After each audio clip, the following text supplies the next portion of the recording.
Орозайым Нарматованын атасы УКМКга суракка чакырылды. Жогорку кеңештин депутаты Орозайым Нарматованын атасы Улуттук коопсуздук мамлекеттик комитетине суракка чакырылды.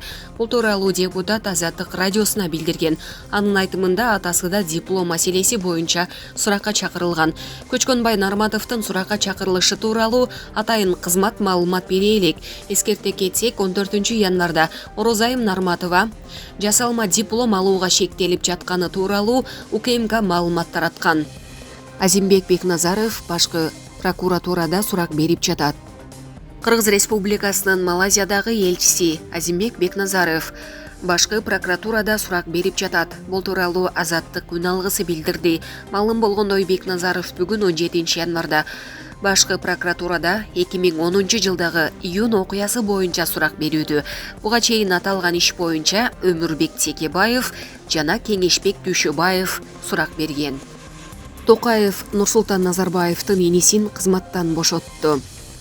Казакстандын президенти Касым-Жомарт Токаев мурдагы президент Нурсултан Назарбаевдин энеси Самат Абишти кызматынан алды. Бул тууралуу чет элдик басылмалар кабарлады. Маалым болгондой, Казакстандын мамлекеттик коопсуздук комитетинин төрагасынын биринчи орун басары Самат Абиш Токаевдин чечими менен ээлеген кызматынан бошотулду. ВИБ редакциясы Кыргыз Республикасынын президенти Садыр Жапаров менен маектешти. Мамлекет башчысы учурда маанилүү болуп жаткан бир катар суроолорубузга жооп берди. Мадумаров менен Нарматова кыз бозуп, энесин коркутат болуп жатат. Салам алейкум, Садыр Нургожеевич. Мага кенен убакыт берип, бардык суроолорума жооп берүүгө макул болгонуңуз үчүн терең ыраазычылык билдирем. Алейкум салам, эч нерсе эмес, суроолоруңузду бере бериңиз. Биринчи суроом, акыркы убакта коомчулукта катуу талкуу жаратып жаткан бүтүн Кыргызстан саясий партиясынын депутаттары Адахан Мадумаров менен Орозайым Нарматова жөнүндө болмокчу. Экөө тең суракка чакырылды. Экөө тең сизди жана Кымчыбек Ташиевди күнөөлөштү. Чынында эле саясий куугунтук болуп жаткан жокпу? Катуу айтсам кечирип койгула. Экөөнүн тең беттери калың экен. Кыргызда кыз бозуп, энесин коркутат деген сөз бар. Өздөрү кылмыш кылып коюшуп, анан эмнеге Камчы экөөбүздү коркутушат? Же 2009 жылы Мадумаровду Камчы экөөбүз колунан жетелеп барып, жер бердирдикпи? Же 2013 жылы Жалал-Абад мамлекеттик университетинен Орозайымга Камчы экөөбүз жасалма диплом алып бердикпи? Колуң менен кылганды мойнуң менен тарт дейт Кыргызда. Коррупция жана башка темаларда элге акыл үйрөтөрдөн мурда өзүң таза болушуң керек эле. Эл арасында эмнеге мурда суракка чакырбай, депутат болгондон кийин чакырышат деген суроолор болуп жатпайбы? Чынында эле эмнеге мурда чакырып суракка алган жоксуңар? Биринчиден, Адахан Мадумаровдун кол койгон протоколун мен Тажикстанга барганда билдим.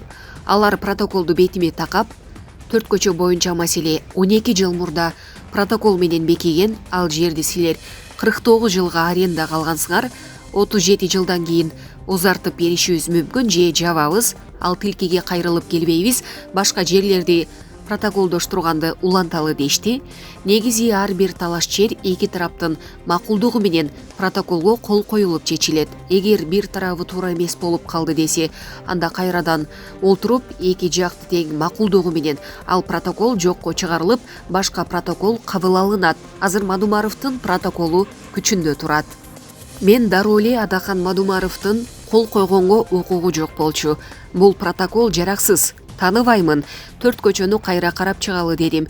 Себеби эки өлкөнүн ортосундагы делимитация, демаркация маселелерин өкмөттүн, парламенттин, президенттердин ортосунда гана жүрөт. Мадумаров ал кезде болгону коопсуздук кеңештин катчысы болчу. Ага делимитация, демаркация маселелерине кол коюу укугун эч ким берген эмес.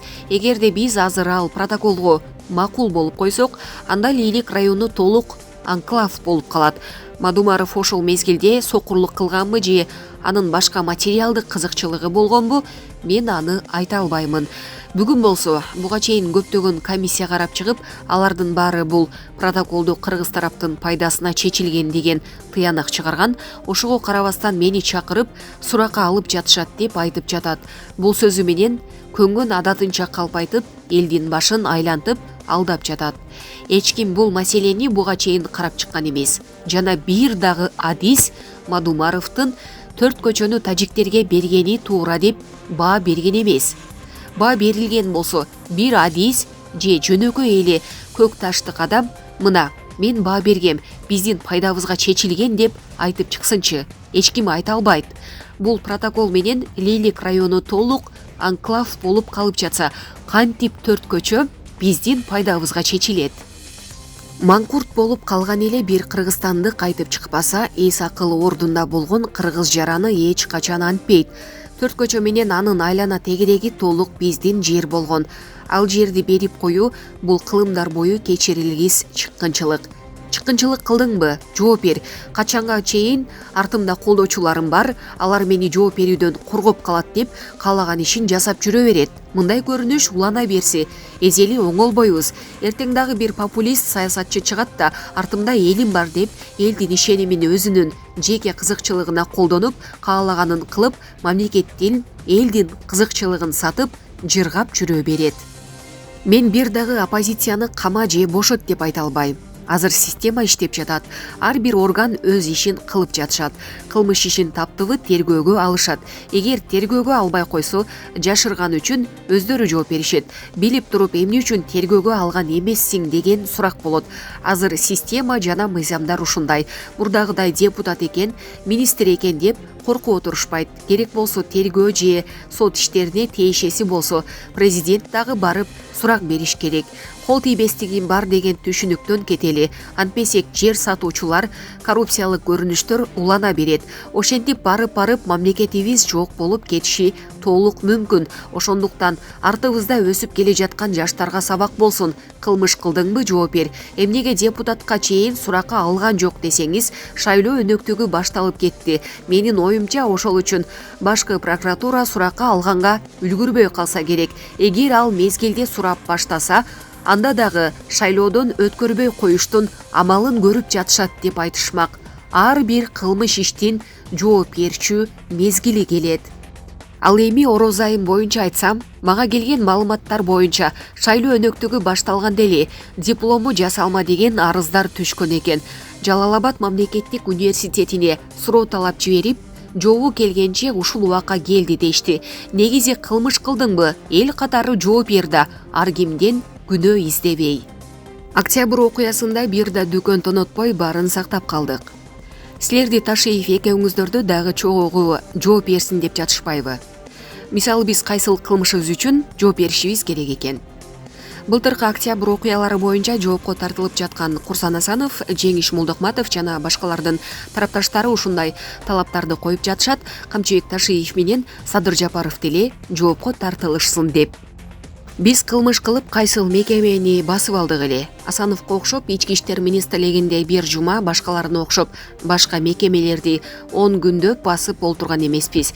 Тескерисинче өлкө боюнча басып алган мекемелерди бошоткула, башчысы качып кеткен болсо, орун басарлары иш алып барып турсун, мамлекеттин иши бир мүнөт дагы токтобосун деп кайрылып жаттыкко. Бир айнек сындыртпастан, бир дүкөндү тонотпостон баарын аман-эсен сактап калдык. Бизди угуп, ошол күндөрү тартип сактап берген ар бир жараныбызга учурдан пайдаланып, 1000 мертебе ыраазычылык билдирем.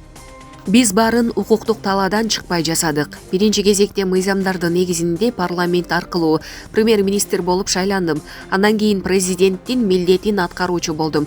Ошентип баарын мыйзам чегинде, тынчтык жолу менен түздөп кеттик. Эгер чогулган элдин койгон талабын аткарып, ак үйгө барып олтуруп алып, чечимдерди кабыл ала баштаганымда, анда мен убактылуу өкмөттүн катасын кайталамакмын. Дүйнөлүк коомчулуктун мени кабыл алуусу узакка созулуп кетмек. Ошол күнөрү чогулган эл мага катуу талап койду. Азыр эле президенттин креслосуна олтургузабыз деп, президенттин кабинетине алып киришти. Дароо чечимдерди кабыл ала башта дешти. Мен макул болгон жокмун. Мыйзамдуу жолдор менен кетели деп элди араң көндүрдүм. Ошентип биз бир да мекемени басып алган жокпуз. Ал эми 9 октябрь боюнча айтсам, Атамбаев баштаган топ ачык эле башаламандык кылабыз деп аянтка келишпеди беле. Сот прокурорлорду террордук жол менен коркутуп сабап кеткендер да болду. Алардын баарынын пландары, сүйлөшкөн сөздөрү, аудио материалдары тергөөдө сакталып турат. Ошол үчүн баары жоопко тартылып жатышат. Бактыбек Калмаматовду биринчи вице-премьер болуп иштеп бер деп чакыргам. Эмки суроом Бактыбек Калмаматов боюнча болмокчу. Ал дагы мени саясий куугунтук кылып өч алуу болуп жатат деди. Ушул чынбы? Чынын айтсам, ошол жигитке көңүл деле бурбайм. Аны саясий куугунтук кылып эмне кылам? Эгер Бактыбек кадыр баркы эң жок дегенде 10% эл колдогон саясатчы болсо бир жөн. 1% добуш албаган балага башымды оорутуп эмне кылам? Мен ал бала боюнча бир да жолу жаман сөз айткан эмесмин. Ошол эле убакта ал бала мен жөнүндө эмне деген гана ыплас сөздөрдү айтып келди. Бирок мен көңүл бурган жокмун. Мен премьер-министр болгондо 2020-жылдын 7-8 октябрь күндөрү Бактыбек Калмаматовду биринчи вице-премьер-министр болуп иштеп бер деп кабинетиме чакыргам. Байке, мен биринчи вице-премьер болуп иштей албайм. Өкмөттүк иштерде иштеген эмесмин. Тажрыйбам жок. Ачыгын айтайын, ишти тарта албайм. Андан көрө мен депутаттыкка барам деп кетип калган. Кийин карасам, вицеликти тарта албайм деген Бактыбегим президент болом деп чыкты.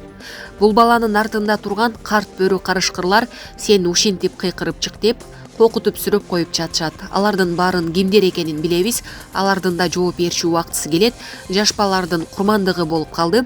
Фейк аккаунт ачып алып элди кайраштырып тополоң чыгып кетсе экен деп аракет кылып жатат. Кылган кылмыш үчүн жооп берсин да. Артында турган ою жаман саясатчыларга Бактыбектин тагдыры баары бир. Алар үчүн анын тагдыры бир тыйынга татыбайт. Эптеп эле мамлекетте башаламандык болуп кетсе, биз бир кызматка илинип калалы дегендер активист жаштарга, балдарга жана кыздарга ошондой саясатчылардын тузагына түшпөгүлө деп айтар элем. Бир эле депутат кыйшый сүйлөп алса, парламентке каймана аттар коюла баштайт.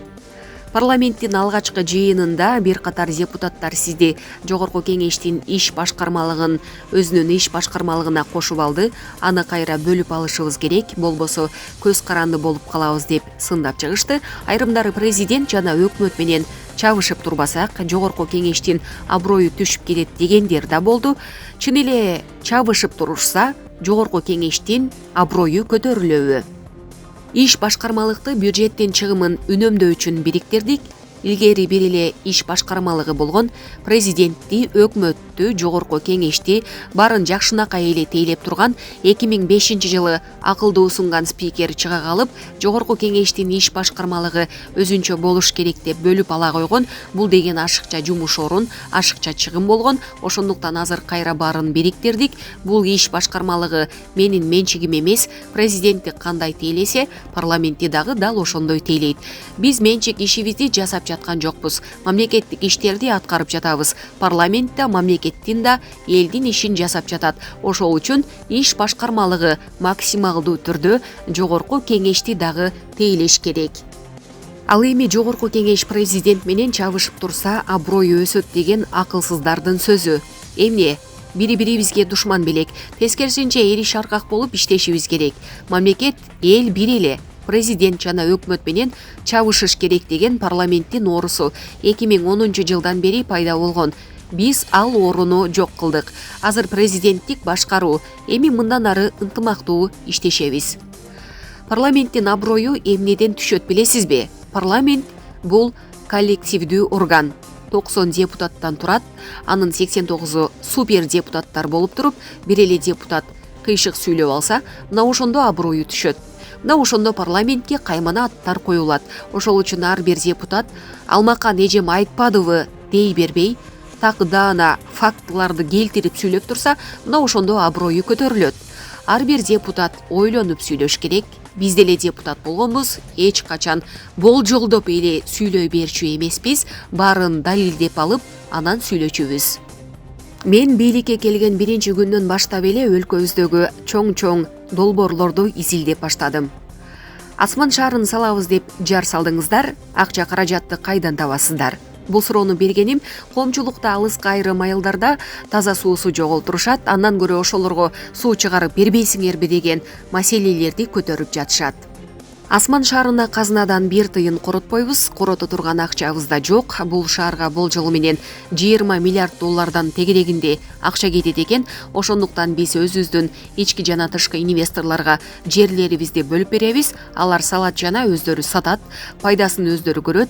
Мамлекет болгону 10% чейин квартира менен алабыз деген ипотекалык компания аркылуу элге беребиз. Эгер мамлекетибизде 20 миллиард доллар акча болгондо өзүбүз салып 10 жылдан кийин бирге бир кылып 20 миллиард доллар таза киреше чыгарып алмакпыз. Өзүбүз сала албагандан кийин салабыз деп жаткан инвесторлорго берели да. Азыр генералдык план иштелип жатат. Ал деле 1-2 жылда араң бүтчүдөй. Ал шаар башталып кетсе минимум 200 миң адамга жумушчу орун пайда болот. Экологиялык таза шаар салынат. Бардык долбоорлорун, дизайндарын, иштин жүрүшүн өзүбүз көзөмөлдөп турабыз. Астана деле ушундай метод менен курулган. Ушул жерден бир нерсени айта кетейин. Мен бийликке келген биринчи күндөн баштап эле өлкөбүздөгү чоң долбоорлорду изилдеп баштадым. Анын ичинде эл каршы чыгып, ат башыга салынбай калган логистикалык борбор да бар. Толук изилдеп чыксам, бул долбоор биздин мамлекет үчүн, эл үчүн 100% пайдалуу долбоор болгон экен. Ал жерде шереңкиден баштап электромобиль чыгарган заводторго чейин салынмак экен. 25-30 миң жумушчу оруну түзүлмөк экен. Анан ат башыга барып, эл менен жолугушуп, түшүндүрүп айтып берсем, эл туура түшүндү да салгыла деди. Азыр эми инвестор жок. Бул жерге салчу акчабызды башка долбоорлорго жумшак салдык эле деп отурушат. Эми тескерисинче болуп калды. Эл макул, инвестор каршы. Асман шаары боюнча да ушундай болуп калбаш керек. Ат башы логистикалык борбору талкууланып жаткан убакта мен камакта жаттым эле. Мен деле эл тарап болуп каршы пикирде болчумун. Анткени бийлик элге толук түшүндүрүү иштерин жүргүзө алган эмес. Эгер толук түшүндүрүү иштерин жүргүзгөндө эл деле туура түшүнүп, логистикалык борбор салынып калмак экен. Аскар Акаев мурда эл алдында кетирген каталарын толук актады десек болот. Кумтөрдүн тагдыры элдин баарына кызык болуп жатат. Бул маселени кандай чечип жатасыздар? Кумтөр боюнча юридикалык документтерге кол коюу процесстери жүрүп жатат. Буйруса жазга чейин бүтөбүз. Кумтөр бизге өткөнү анык. Бул маселеде Аскар Акаевичтин 2 жолу келип, тергөөгө берген сурагынын пайдасы болду. Кыскасы, Аскар Акаевич мурда эл алдында кетирген каталарын толук актады десек болот. Андан сырткары тергөө менен кызматташкан мурдагы өкмөт башчылары жана депутаттардын да көрсөтмөлөрү таасир этти. Кийин ийне жибине чейин айтып берем. Азыр болбойт, баары бүтсүн. Бүткөндөн кийин кенен сөз кылабыз, чыдап тургула. Казакстанга элдик толкундоолорду басыш үчүн аскер жибердиңиздер. Бул маселеде элдин бир бөлүгү казак туугандар менен мамилебиз бузулат деп каршы болсо, айрымдары туура эле болду дешти. Сиздин оюңуз боюнча кандай болду? Биз элдик толкундоолорду басыш үчүн жиберген жокпуз. Стратегиялык объектилерин кайтарып берүү үчүн гана жибердик. Казакстандын президенти ЖККга кайрылды. Кайрылгандан кийин биз жардам беришибиз керек. Анткени эл аралык келишимдерди аткарабыз деп милдеттенме алып, кол коюшуп, эл аралык уюмдарга киргенбиз. Эгер милдеттенмелерибизди аткарбасак, анда бизди башка мамлекеттер мамлекет катары көрбөйт эле. Силерге кыйынчылык түшкөндө да биз барбайбыз, а бизге кыйынчылык болгондо силер келип тургула деген бир жактуу өзүмчүл мамиле кылган болмокпуз. Баарын майдалап айтып олтурбайын, көп жактан бизге минус болуп калмак. Эми акыркы суроом: экономикабыздын акыбалы кандай? Кээ бир адистер экономикабыз начарлап кетти, жаңы жылдан кийин дагы начарлайт деп айткан жайлары бар. Экономикабыз Кудайга шүгүр, жакшы. Азыр 500 миллион долларыбыз бар. Январь айына 500 миллион доллар менен кирүү деген Кыргызстандын тарыхында болгон эмес. Азыр бул акчаларды бөлүштүрүп жатабыз. Февраль айынан баштап дыйкандарыбызга, фермерлерибизге 6% менен 3 жылга чейин Айыл банк жана РСК банктары аркылуу кредиттерди бере баштайбыз. Жери, фермерлик чарбасы бар ар бир кыргызстандык кредит ала алат. Буга 15 миллиард сом бөлүүдөбүз. Ипотекалык компанияга 5,5 миллиард сом берип жатабыз. Булар азыр кезекте турган мамлекеттик кызматкерлерге турак жай берип бүтсө, андан кийин каалаган жарандарыбызга 25 жылдык мөөнөт менен бере башташат. 1,5 миллиард сом үрөн жана жер семирткичтерди сатып алуу үчүн бөлүп бердик. 1 миллиард сом ирригацияга бөлдүк. Кыскасы, кайсыл тармактагы маселени ыкчам чечиш керек болсо, ошол тармактарга беребиз. Ал эми экономикабыз начарлап кетти, жаңы жылдан кийин дагы начарлайт дегендер өздөрүн бийликте көргүсү келген саясатчылар, алардын ою боюнча өздөрү министр болуп бир креслого олтуруп калса Кыргызстандын телегейи тегиз, баары жипке тизгендей болуп калат. Өздөрү кызматта жок болсо баары өлдү, тиги тармак өлдү, бул тармак өлдү деп наалып жүрө беришет. Андайларга көп ишене бербегиле. Менин ар бир жасаган ишим, кабыл алган чечимдерим мамлекеттин, жалпы элдин гана кызыкчылыгына болот. Жети өлчөп бир кесебиз, мага ишенгиле. Менин максатым тарыхтын ак барактарында ак кызматым менен калуу. Убактыңыз тар экендигине карабай, убакытта суроолоруңузга жооп бергениңизге чоң ыраазычылык билдирем. Ишиңизге ийгилик каалайм. Маектешкен Аскан Субанбеков. Булак VBKG.